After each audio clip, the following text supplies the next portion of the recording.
من الشيطان الرجيم بسم الله الرحمن الرحيم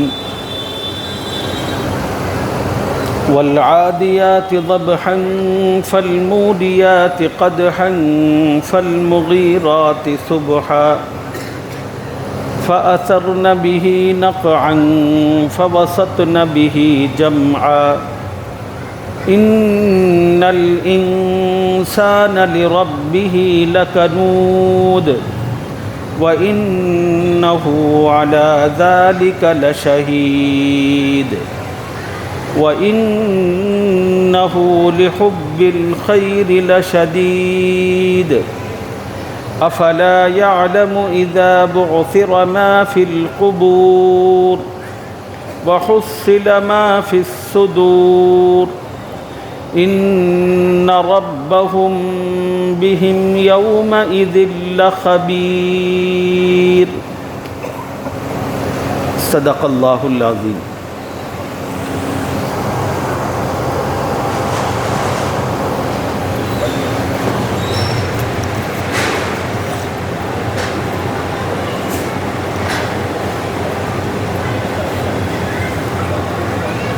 گزشتہ دن آپ حضرات کی خدمت میں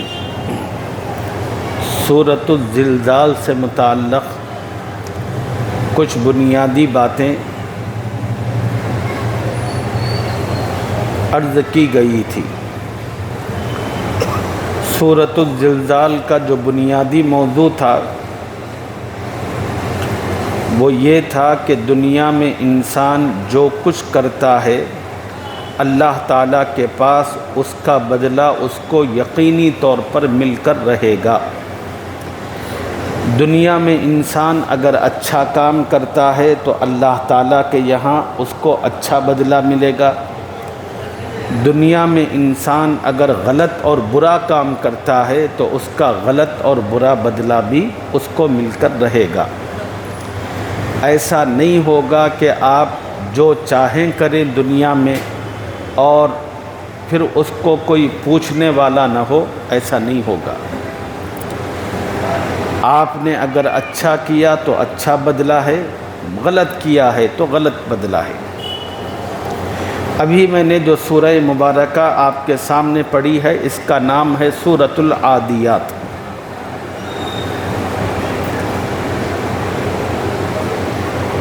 اس سورت کا مضمون سمجھنے کے لیے کل والی سورت نہیں، اس سے پہلی سورت کی طرف جانا پڑے گا۔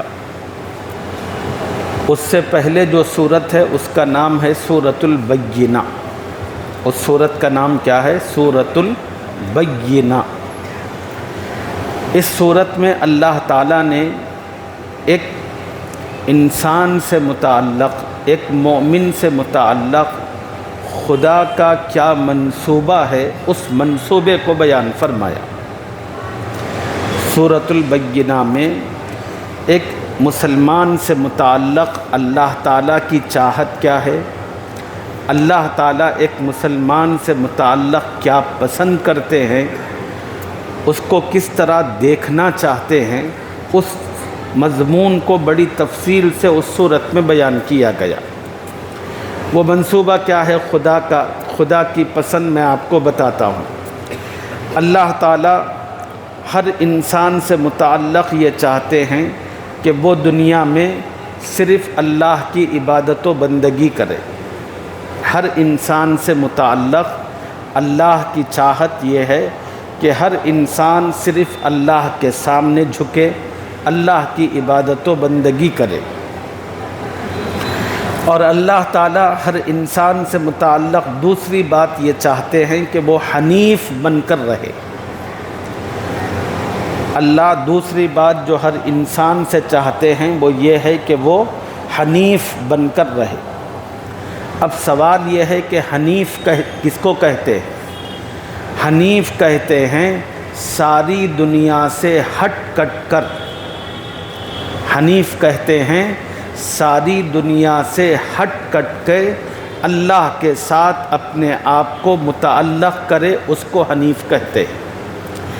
یہ جو آپ نماز کی نیت باندھتے ہیں، اس نماز کی نیت میں بھی یہ جملہ ہے حنیف کا، اس حنیف کا یہی مطلب ہے، انی وجہت وجہی للذی فطر السماوات والارض حنیفا وما انا من المشرکین۔ حضرت ابراہیم علیہ السلام کی یہ بڑی خصوصیت تھی کہ انہوں نے دنیا کے تمام بتوں سے، تمام چیزوں سے اپنے آپ کو کاٹ کر اپنے آپ کو خدا سے لگا لیا تھا، سب سے کٹ کر خدا سے اپنے آپ کو ملانا، اس کو حنیف کہتے ہیں۔ اللہ یہ چاہتے ہیں کہ ہر مسلمان حنیف بن کر رہے، یعنی ہر کسی سے اپنی امیدوں کو توڑے اور اللہ سے اپنی امیدوں کو جوڑے۔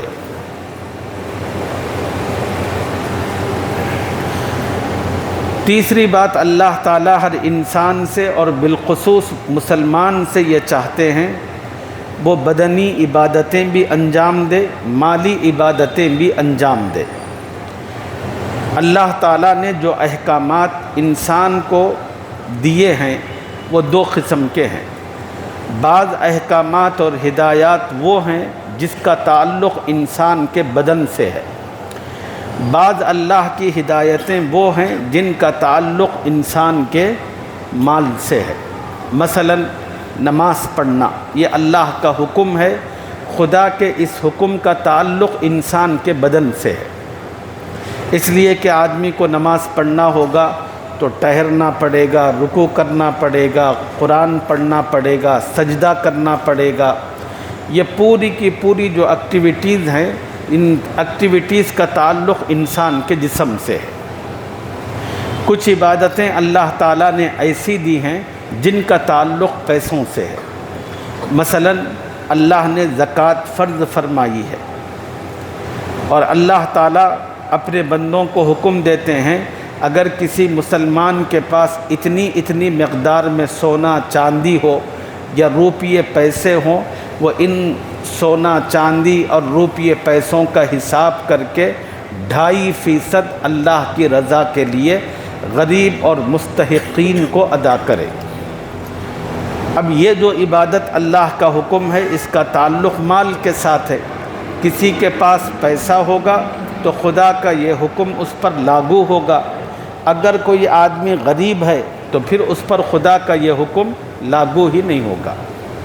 تو اللہ تعالیٰ تیسری بات یہ چاہتے ہیں ہر ایمان والے سے وہ بدنی عبادتوں کو بھی ادا کرے، مالی عبادتوں کو بھی ادا کرے۔ چوتھی بات، اللہ تعالیٰ ہر انسان سے بالخصوص ہر مسلمان سے یہ چاہتے ہیں کہ اس کے دل میں ہمیشہ اللہ کا ڈر اور خوف ہو، انسان ہر وقت اللہ سے ڈرتا رہے، اللہ سے خوف کھاتا رہے۔ یہ 4 منصوبے ہیں جو اللہ تعالیٰ انسان سے متعلق چاہتے ہیں، اور یہی وہ باتیں ہیں جس کا ذکر اللہ نے سورۃ البینہ میں فرمایا۔ اب یہ جو اللہ چاہتے ہیں انسان سے متعلق، اب سوال یہ پیدا ہوتا ہے کہ پھر انسان اس کو کرتا کیوں نہیں؟ اللہ کی جو چاہت ہے اس کے مطابق اپنے آپ کو لاتا کیوں نہیں انسان؟ کہ اللہ کی پہلی چاہت یہ تھی کہ انسان صرف اللہ کی عبادت کرے، دوسری چاہت یہ تھی کہ انسان حنیف بن کر رہے، تیسری چاہت اللہ کی یہ ہے کہ بدنی اور مالی جو عبادتیں اللہ نے دی ہیں انسان ان عبادتوں کو انجام دیتا رہے، چوتھی ہدایت یہ ہے کہ اس کے دل میں اللہ کا ڈر اور خوف ہو۔ تو اب اللہ کا یہ جو منصوبہ ہے اس منصوبے پر ایک انسان اور مسلمان کیوں عمل نہیں کرتا؟ اس منصوبے پر عمل کرنے میں رکاوٹ کیا ہے؟ اس کا ذکر اس سورہ مبارکہ میں موجود ہے جس کی تلاوت ابھی میں نے آپ کے سامنے کی ہے۔ اس سورہ میں اللہ تعالیٰ فرما رہے ہیں خدا کے منصوبے پر عمل کرنے میں انسان کے لیے 2 چیزیں رکاوٹ بنتی ہیں۔ اب انسان کی ذمہ داری ہے ان 2 رکاوٹوں کو پار کرے۔ جب تک انسان ان دو رکاوٹوں پر قابو نہیں پائے گا، ان دو رکاوٹوں کو ختم نہیں کرے گا، اس وقت تک وہ اللہ والا نہیں بن سکتا، وہ اللہ کا بندہ نہیں بن سکتا۔ اللہ کا بندہ بننے کے لیے دو رکاوٹوں پر قابو پانا ضروری ہے۔ وہ کیا ہے دو رکاوٹیں؟ دیکھیے، سورۃ العادیات مکیہ، آج جس سورہ مبارکہ کی میں نے آپ کے سامنے تلاوت کی ہے، اس سورت کا نام ہے سورۃ العادیات مکیہ۔ اللہ تعالیٰ نے یہ سورت حضور اکرم صلی اللہ علیہ وسلم پر ہجرت سے پہلے نازل کی، اس وجہ سے اس سورت کو مکی کہا جاتا ہے۔ کل آپ حضرات کی خدمت میں قرآن کی جس سورت کی تفسیر اور خلاصہ عرض کیا گیا تھا وہ سورت مدنی تھی۔ کل میں نے آپ کو بتایا تھا مدنی سورت اس سورت کو کہتے ہیں جو حضور صلی اللہ علیہ وسلم پر اللہ نے ہجرت کے بعد نازل فرمائی، اور آج کی جو سورت ہے وہ ہجرت سے پہلے نازل ہوئی، اس وجہ سے اس سورت کو مکی کہا جاتا ہے۔ یہ جو سورۃ العادیات ہے ایک رکوع اور 11 آیتوں پر مشتمل ہے۔ بسم اللہ الرحمن الرحیم، شروع کرتا ہوں میں اللہ کے نام سے جو بڑا مہربان نہایت رحم والا ہے۔ اس سورت کی جو ابتدائی 5 آیتیں ہیں، ان 5 آیتوں میں اللہ تعالیٰ نے جنگی گھوڑوں کی قسم کھائی ہے، جنگی گھوڑوں کی کچھ صفات کی قسم کھائی ہے۔ اس سورت کی 11 میں سے 5 آیتوں میں اللہ تعالیٰ نے جنگی گھوڑوں کی کچھ صفات کی قسم کھائی ہے۔ ایک بات آپ حضرات کو بتا دوں، ذہن میں بٹھا لیجئے، اللہ کو حق حاصل ہے جس کی چاہیں وہ قسم کھا سکتے ہیں۔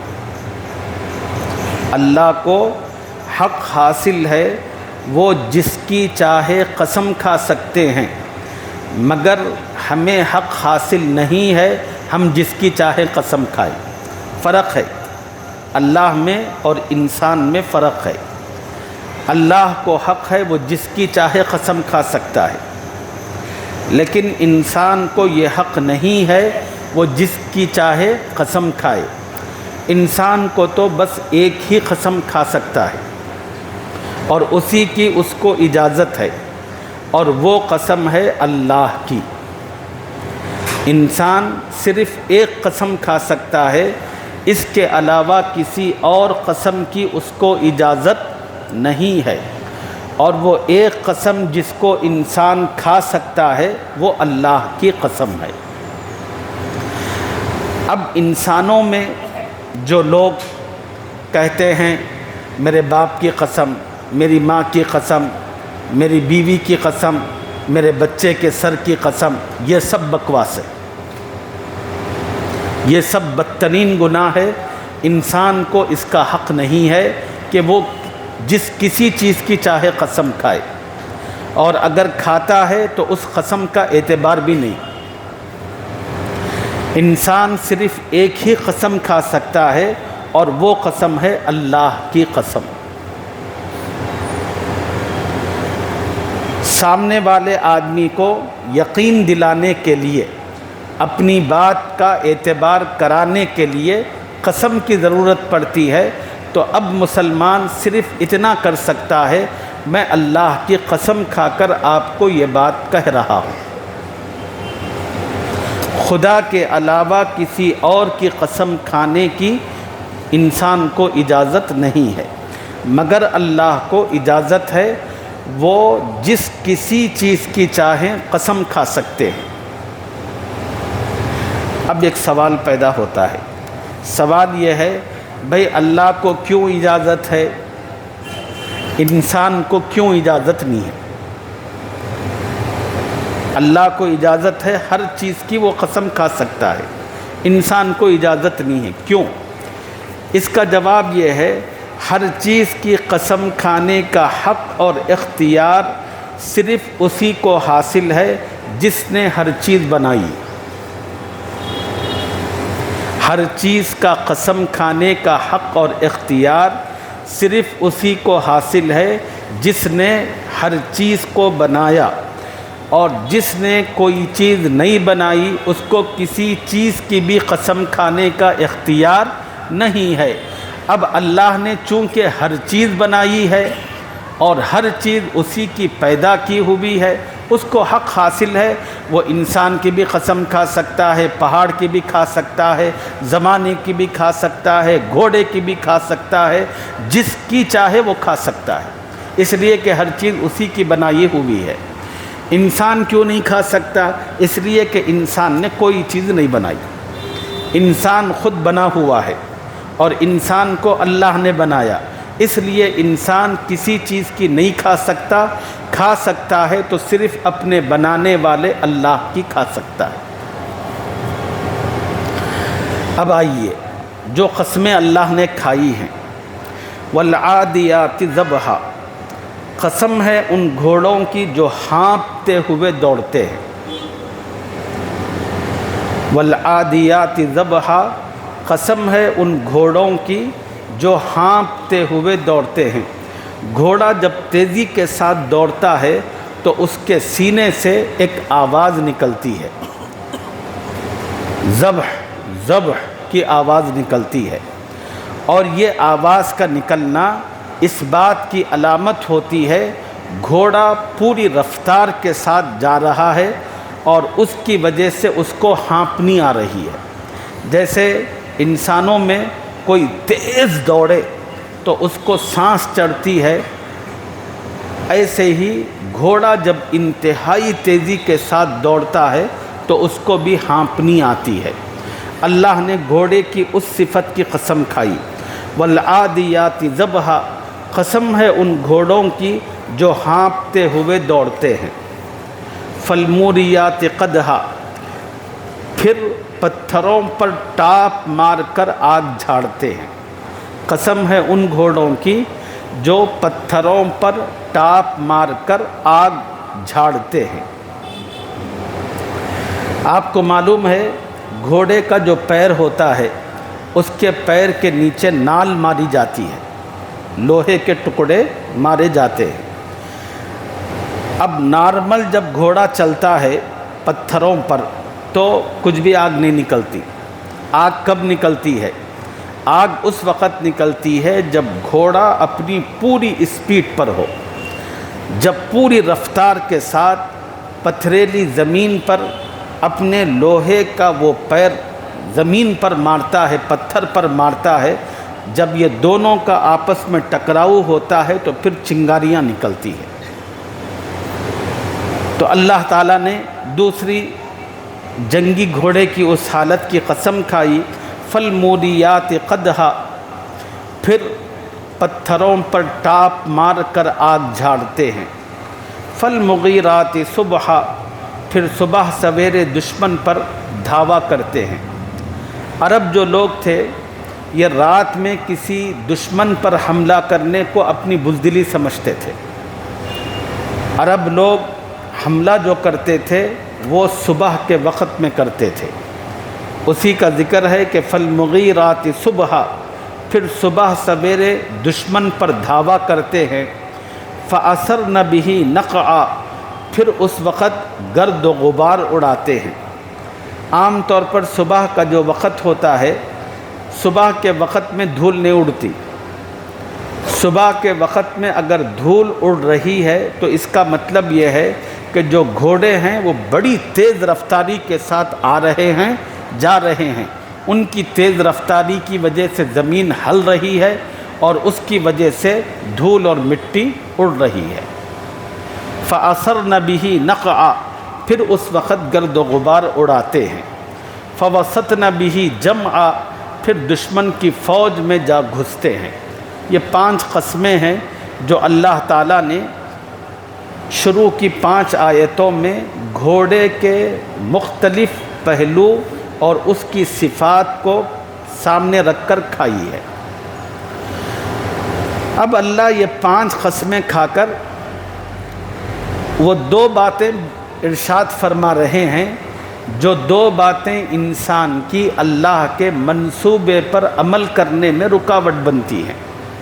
پہلی بات کیا ہے؟ ان الانسان لربہ لکنود۔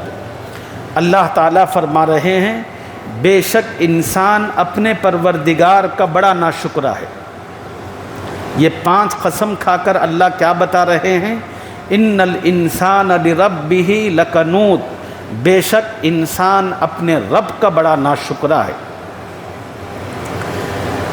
اب ایک خاص بات بتا رہا ہوں، اللہ کوئی کسی بھی چیز کی قسم ایسے ہی نہیں کھاتے۔ اللہ جس چیز کی قسم کھاتے ہیں اور قسم کھانے کے بعد جس مضمون کو جس چیز کو بتاتے ہیں ان دونوں میں کنیکشن ہوتا ہے۔ وہ کنیکشن سمجھنے کی ضرورت ہے۔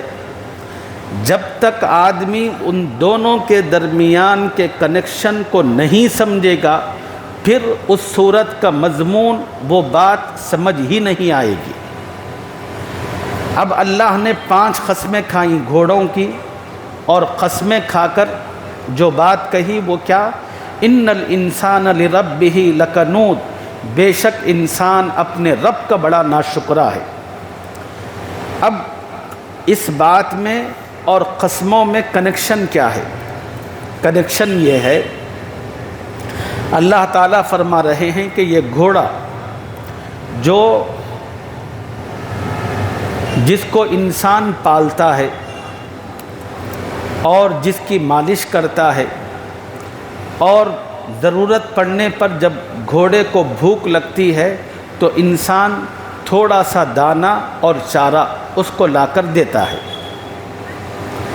یہ گھوڑا اپنے مالک کی تھوڑی سی خدمت کا، اس کے تھوڑے سے کھانے کا اتنا لحاظ رکھتا ہے اور اپنے مالک کے ساتھ اتنی وفاداری نبھاتا ہے، اس کا مالک اس کو جہاں جانے کے لیے کہتا ہے وہ ایڑی چوٹی کا زور لگاتا ہے۔ اگر اس کو تیز دوڑنے کے لیے کہتا ہے مالک تو گھوڑا اپنی پوری تیز رفتاری کے ساتھ، اپنی پوری قوت کے ساتھ دوڑتا ہے۔ اتنی تیز رفتاری کے ساتھ دوڑتا ہے، پتھریلی زمین ہوتی ہے تو اس کے نالوں کی وجہ سے آگ چنگاریاں نکلتی ہیں، اور اگر ایسی ہی نارمل زمین ہوتی ہے تو اس زمین پر تیز رفتاری کی وجہ سے دھول اور گرد و غبار کا ایک بادل سا بن جاتا ہے، اتنی تیز رفتاری سے دوڑتا ہے۔ اور دشمن پر حملہ آور ہونا ہوتا ہے مالک کو، تو مالک اشارہ کرتا ہے گھوڑے کو تو پوری قوت کے ساتھ دشمن پر حملہ آور ہوتا ہے۔ حالانکہ دشمنوں کے پاس تلوار ہوتی ہے، تیر ہوتی ہے، سب کچھ ہوتا ہے، لیکن یہ گھوڑا کسی چیز کی پرواہ نہیں کرتا۔ اس کو پتہ ہے کہ میں آگے بڑھوں گا تو پستول کی گولی مجھ پر آ کر لگے گی۔ گھوڑا جانتا ہے کہ میں آگے بڑھوں گا تو تیر مجھ پر برسائے جائیں گے، میں آگے بڑھوں گا ڈنڈے اور لاٹھیاں مجھ پر ماری جائیں گی۔ گھوڑے کو سب پتہ ہوتا ہے، لیکن سب پتہ ہونے کے باوجود مالک کا حکم ہوتا ہے چل آگے بڑھ، بس وہ دوڑنا شروع کرتا ہے۔ مالک کے حکم پر اپنی جان جوکھم میں ڈالتا ہے۔ اور بعض گھوڑے وہ ہوتے ہیں خود جان دیتے ہیں اپنے مالک کو بچاتے۔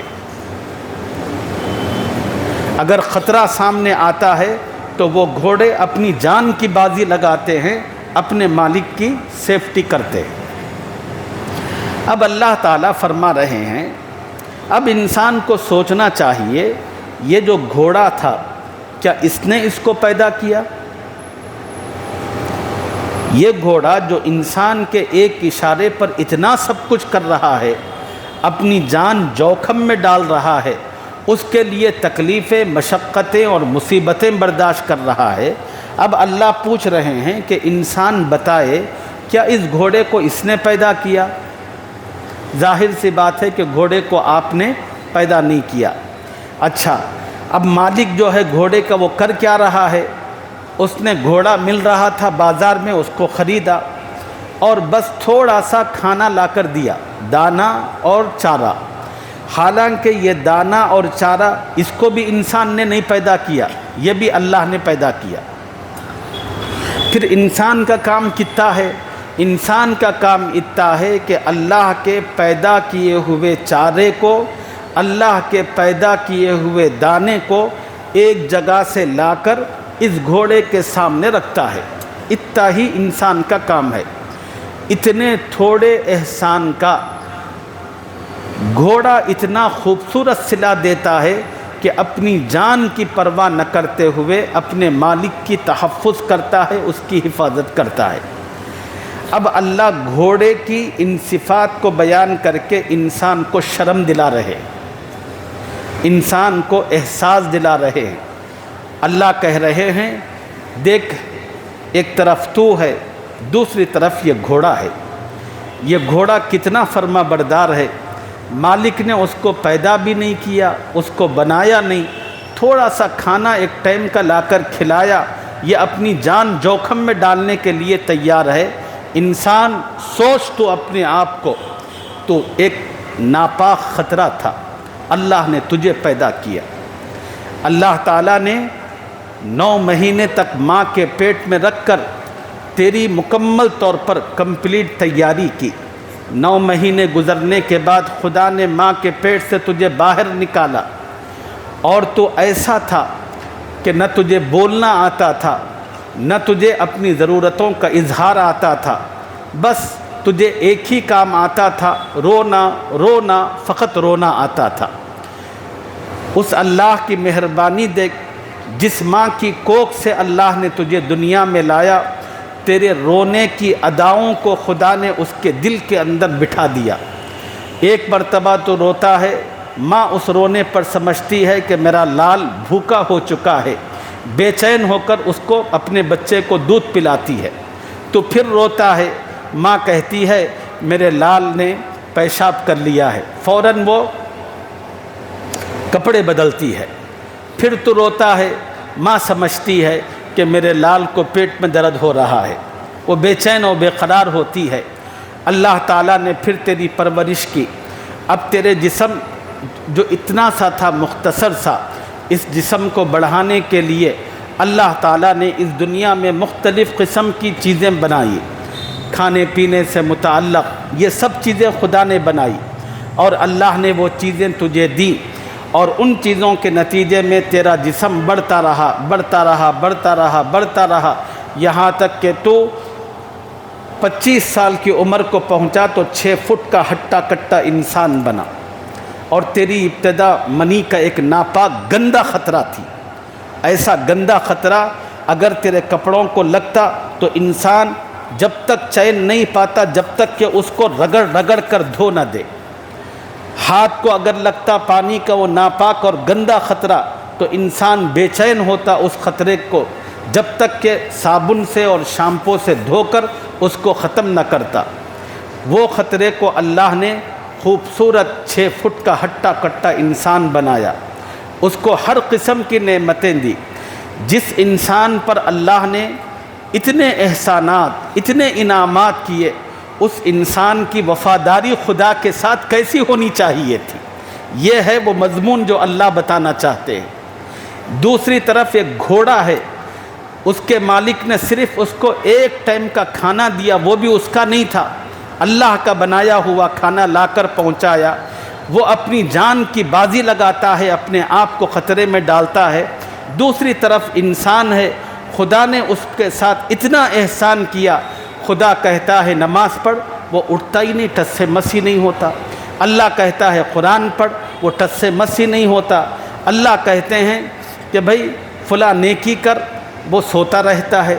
اللہ فرما رہے یہ کیسی نمک حرامی ہے، یہ کتنا بڑا فراڈ ہے، انسان کو خود سمجھنا چاہیے۔ اسی کو اللہ نے فرمایا ان الانسان لربہ لکنود، بے شک انسان اپنے پروردگار کا بڑا ناشکرا ہے۔ ٹائم کیا ہو رہا؟ چلیے وقت ختم ہو چکا، یہیں پر میں اپنے مضمون کو ختم کرتا ہوں۔